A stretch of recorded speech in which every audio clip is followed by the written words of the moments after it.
আজকে কি চানটা না করলে হয় না? তা কি করে হয়? স্নান না করলে তোর পেটের মধ্যে আগুনটা নিভবে কি করে? আগুন? কোথায় আগুন? ওই তো দেখ না, তুই ফু কর, দেখবি মুখ দিয়ে ধোয়া বেরোচ্ছে। সত্যি সত্যি?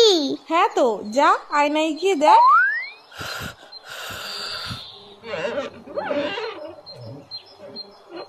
ওরে বাবা রে, পেটে আগুন ধরে গেল তো। শিগগিরই যাই, চানটা করে নি। ও মা, গরম জল দাও তো, স্নানটা করে নি। এই মুখটা ঢালবো না, না পরেরটাই ঢালবো কোনি। ঠান্ডা ঠান্ডা কুলকুল, চান করতে আসাটাই ভুল। এই তো পেয়েছি, আগে তোদের চান করাই, না হলে তোদের পেটে আগুন লেগে যাবে। তখন বুঝবি খেলা। এই জায়গাটা একটু জল দিত, আমার জল ফুরিয়ে গেছে, আরো গরম জল দাও। এত গরম জল নিয়ে কি করছে দেখি তো। ও কি চকচক করছে। গ্যাস পুড়িয়ে গরম জল করেছে কি তোর বাথরুম ধোয়ার জন্য?